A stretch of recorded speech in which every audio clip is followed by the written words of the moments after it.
नमस्कार, मैं अरविंद शर्मा अर्श एकेडमी के यूट्यूब चैनल पर आप सबका स्वागत करता हूं। दोस्तों, आज अभी हम आपको जैसे पूर्ण संख्या, प्राकृतिक संख्या के बारे में बताया था, आज हम आपको बताएंगे भाज्य संख्या, अभाज्य संख्या, सम संख्या, विषम संख्या, विषम संख्या। जैसे विषम संख्या जिसे क्या कहा जाता है? Odd number. सम संख्या जिसे कहा जाता है इवन नंबर। और कंपोजिट नंबर जिसे कहा जाता है भाज्य संख्या।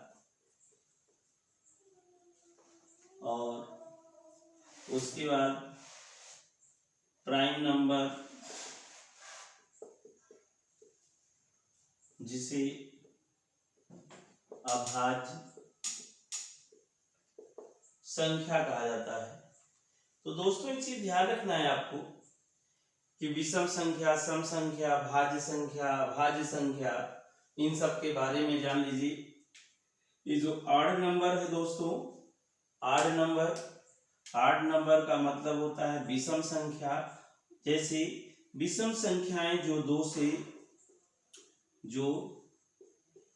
दो से ना कटें वो क्या कहलाती हैं? विषम संख्या कहलाती हैं। विषम संख्या कहलाती हैं। जैसे 1, 3, 5, 7, 9 इनफाइनाइट तक। उसी तरीके से ऐसी संख्याएं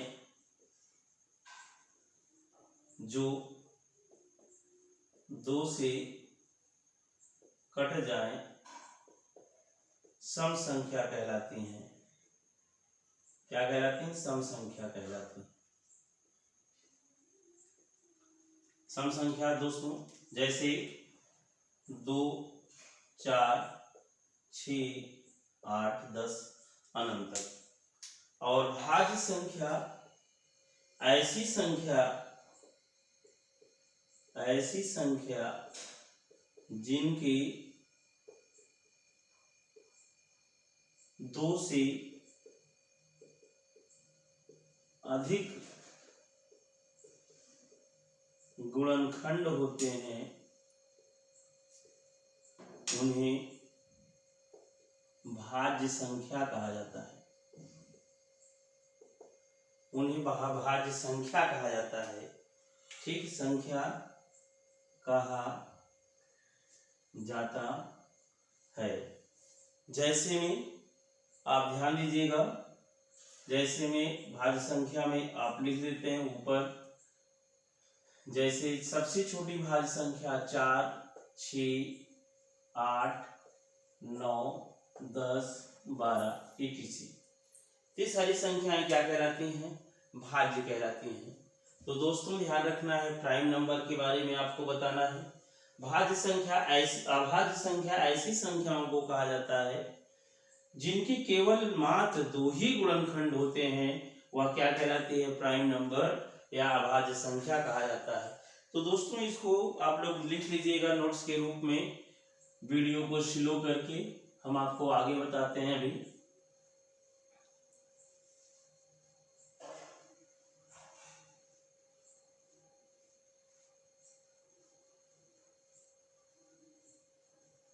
जैसा कि अभाज्य संख्या के बारे में आपको बताना है, अभाज्य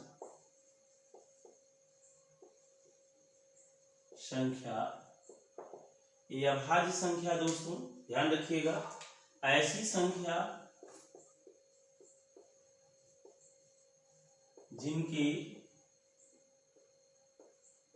केवल 2 ही गुणनखंड होते हैं,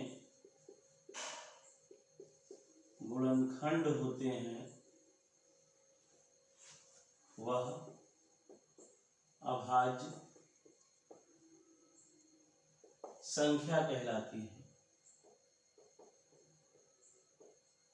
जैसे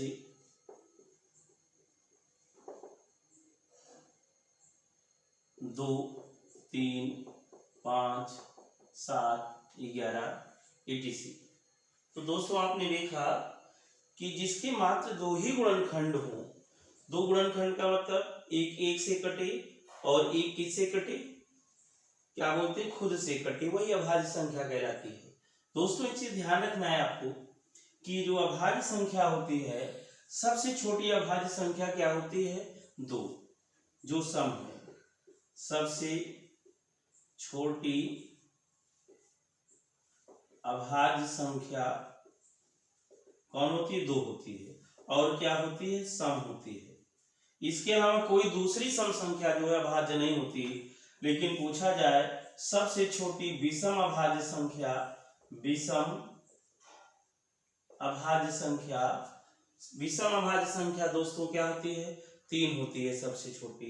आपके दिमाग में चल रहा होगा एक नाभाज्य में लिखा गया, नाभाज्य में, तो दोस्तों एक नाभाज्य की परिभाषा को फॉलो करता है और ना ही अभाज्य की परिभाषा को फॉलो करता है। क्यों, भाज्य में 2 से अधिक गुणनखंड होने चाहिए, अभाज्य में मात्र 2 ही गुणनखंड होने चाहिए, लेकिन एक का केवल एक ही स्वयं गुणनखंड होता है। इसी कारण एक ना तो भाज्य है, एक ना तो भाज्य है, ना ही अभाज्य है। तो दोस्तों ये सब क्वेश्चन थ्योरेटिकल टाइप के पूछ लिए जाते हैं छोटी छोटी परीक्षाओं में। तो जैसे टेट वगैरह परीक्षा में इस सब का क्वेश्चन पूछा जाता है। और जैसे कि अभी कभी ऐसा क्वेश्चन पूछ लिया जाता है कि 1 से 50 तक में कितनी अभाज्य संख्याएं होती हैं, तो दोस्तों 1 से 50 तक में 15 अभाज्य संख्या होती है। 51 से 100 तक में 10 अभाज्य संख्या होती है। और अगर पूछ ले कि 1 से 100 तक में कितनी अभाज्य संख्याएं होती हैं, तो 15 10 कितना हो जाएगा, 25 अभाज्य संख्याएं होती हैं दोस्तों। तो इस तरीके से आप अभाज्य संख्या के बारे में आपने जाना कि सबसे छोटी अभाज्य संख्या, सबसे छोटी विषम अभाज्य संख्या, और 1 से 50 तक कितनी अभाज्य संख्याएं होती हैं, 1 से 100 तक। या आपसे कभी कभी पूछ लेगा एक किस प्रकार की संख्या है, भाज्य है, अभाज्य है, नाभाज्य है, नाभाज्य है। तो आपने देखा इसको। और अब देखिए अभाज्य संख्या के प्रकार, kinds of the prime number या types of the prime number, अभाज्य संख्याओं के प्रकार।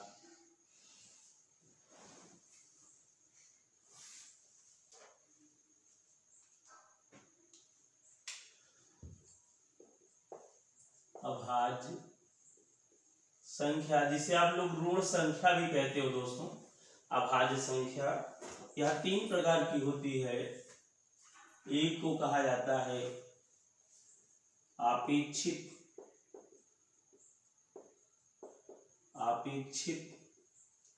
अभाज्य संख्या, एक को कहा जाता है सह अभाज्य संख्या, एक को कहा जाता है जुड़वा अभाज्य संख्या। तो दोस्तों ध्यान रखना है, इसे अंग्रेजी में रिलेटिवली प्राइम कहा जाता है, इसे को प्राइम कहा जाता है, और इसे ट्विन प्राइम कहा जाता है। तो दोस्तों ये जो सापेक्षित अभाज्य संख्या होती हैं, ये ऐसी संख्याएं होती हैं जिनमें भाज्य और अभाज्य दोनों आते हैं, लेकिन मासा क्या हो, एक हो। ऐसी संख्याएं जिनका, ऐसी 2 संख्याएं या 3 संख्याएं या 4 संख्याएं जिनका मासा 1 हो, चाहे वह भाज्य हो चाहे अभाज्य हो, वह क्या कहलाती है, अपेक्षित अभाज्य संख्या। जैसे मान लीजिए 9 और 25 ले लीजिए, और यहाँ पर 9 और 12, 9 और क्या ले लीजिए, 9 और 17 ले लीजिए। तो आपने देखा दोस्तों, और यहाँ पर अभाज्य 11 और 17। तो इसमें भाज्य भी संख्याएं आ रही हैं, भाज्य भाज्य भी आ रही हैं, अभाज्य भाज्य भी आ रही हैं। तो ये क्या है आपका अपेक्षित अभाज्य संख्या। चूंकि इसमें केवल क्या आता है, इसमें आपका भाज्य अभाज्य दोनों आता है, लेकिन मासा क्या होना चाहिए, 1 होना चाहिए। और को प्राइम का मतलब दोस्तों क्या होता है, सहभाज्य संख्या। माने इसमें केवल अभाज्य संख्या होती है, जैसे 5, 7, 11, 13, 17, 23। मासा भाज्य संख्याओं का आपको पता है कि 1 होता है, इसको बताने की जरूरत नहीं है। इसमें भाज्य भाज्य दोनों आती है, मासा क्या होना चाहिए, 1। और इसमें केवल आपको क्या आना चाहिए, अभाज्य संख्या आना चाहिए। और जुड़वा भाज्य में ऐसी अभाज्य संख्या जिनका केवल अंतर 2 हो, वही क्या कहलाती हैं, अभाज्य संख्या, मतलब जुड़वा भाज्य संख्या।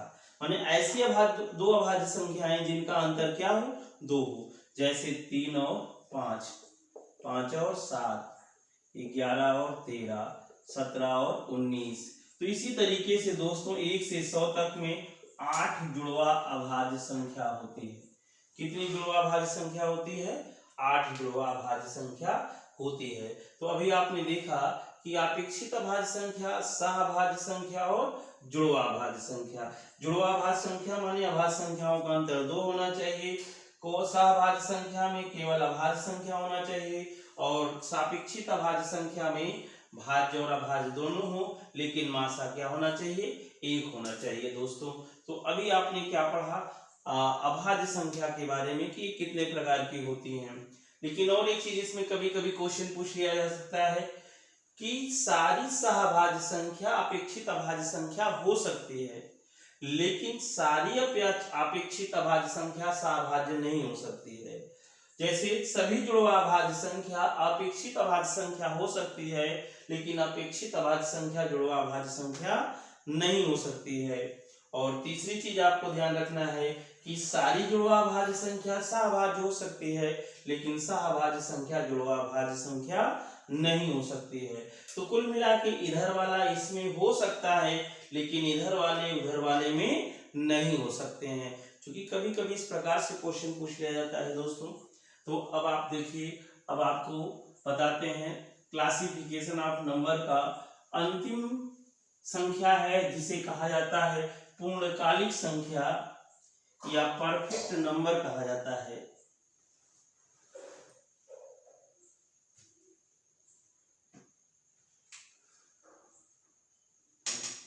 परफेक्ट नंबर जिसे पूर्णकालिक संख्या कहा जाता है। पूर्णकालिक संख्या परफेक्ट नंबर। तो दोस्तों ध्यान देखना है, परफेक्ट नंबर जो होती है इसकी परिभाषा क्या होती है, किसे कहा जाता है पूर्णकालिक संख्या। ऐसी संख्याएं जिनका अंतिम गुणनखंड शेष सभी गुणनखंडों के योग के बराबर हो, उसे पूर्णकालिक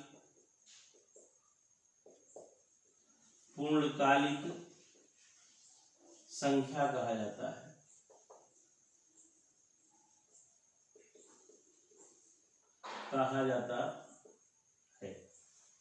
तो दोस्तों ध्यान दीजिएगा कि ऐसी संख्याएं जिनका अंतिम गुणनखंड शेष सभी गुणनखंडों के योग के बराबर हो, उसे पूर्णकालिक संख्या कहा जाता है। कैसे, जैसे मान लीजिए दोस्तों एक संख्या 6 है, 28 है और 496 है, 81, 28 है। ये पूर्णकालिक संख्याएं हैं। कैसे कहेंगे, आइए एक दो संख्या को तोड़ के बता देते हैं। जैसे आपने देखा कि 6 का गुणनखंड क्या होता है, 1 से कटेगा, 2 से कटेगा, 3 से कटेगा और 6 से कटेगा। और जो अंतिम गुणनखंड है 6, तो अंतिम गुणनखंड से सभी गुणनखंडों के योग के बराबर हो रहा है, तो 3 2 5 1 6 हो रहा है। इसका मतलब एक पूर्णकालिक संख्या हुई। और 28 देख लीजिए दोस्तों, या 1 से कटेगा, 2 से कटेगा, 4 से कटेगा और 7 से कटेगा, और उसके बाद 7 के अलावा आपका 14 से कटेगा और 28 से कटेगा दोस्तों। तो आप देखिए अंतिम गुणनखंड क्या है आपका, यहाँ 28 है तो 14 7 21 4 25 2 27 1 28। तो इसी तरीके से दोस्तों आपको सब तोड़ के चेक कर लेना है, तो आपको लास्ट में यही मिलेगा डिसीजन कि अंतिम गुणनखंड जो होता है शेष सभी गुणनखंडों के योग के बराबर होता है। तो दोस्तों इसके बारे में और कुछ बातें हैं, उसको लिख लीजिए, मैं लिखा देता हूं।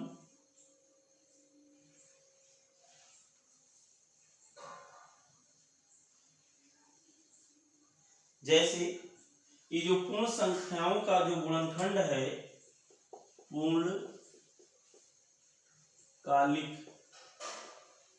पूर्णकालिक संख्याओं के गुणनखंड की व्युत्क्रमों का योग सदैव 2 होता है। ये पूर्णकालिक संख्याओं के गुणनखंड के व्युत्क्रमों का योग सदैव 2 होता है दोस्तों, ध्यान दीजिएगा, ये 2 लिखा है। कैसे, जैसे यहाँ पर 1 का व्युत्क्रम 1 ही रहेगा, 2 का व्युत्क्रम 1/2 और 3 का व्युत्क्रम 1/3 और 6 का व्युत्क्रम 1/6। तो दोस्तों ध्यान रखना है, इसका भिन्न को हल करते समय क्या करते हैं, हर को, जैसे यहाँ दिया गया इसका लघुत्तम समापवर्तक ले लेंगे, क्या मिलेगा 6, और हर से भाग करते हैं, जो आता है अंश में गुणा कर देते हैं। तो यहाँ क्या हो जाएगा 1, यहाँ 2 3 6, यहाँ 3 2 6, यहाँ 6 1 कम 6। तो आपने देखा दोस्तों कि 3 1 4 नहीं सॉरी 1 से जब इसमें भाग करोगे तो यहाँ क्या आएगा 6 आएगा दोस्तों, 1 छक्के 6 तो 6 हो जाएगा। यहाँ 2 3 6, यहाँ 3 2 6, तो 6 3 9 2 11 1 12, और 12 में 6 से भाग करोगे दोस्तों तो 6 दूनी 12। तो इसी तरीके से इन सब संख्याओं के पूर्णकालिक संख्याओं के क्या होता है, गुणनखंड के व्युत्क्रमों का योग सदैव क्या मिलेगा, तो 2 मिलेगा। तो दोस्तों आज इतना ही, शेष नेक्स्ट वीडियो में लेके मिलते हैं हम आपको, ठीक है, और आपका नया टॉपिक होगा। लेकिन दोस्तों ध्यान रखिएगा, अगर वीडियो आपको अच्छा लगता है तो आप इसे लाइक और सब्सक्राइब करें, यहाँ तक कि अपने दोस्तों में शेयर करें कि क्या बोलते हैं, अगर आपको मैथ सीखना है तो सर बहुत बेहतर ढंग से पढ़ा रहे हैं या किस तरीके से पढ़ा रहे हैं, अगर आपको अच्छा लगे तो आप दूसरों की जरूर बताएं दोस्तों।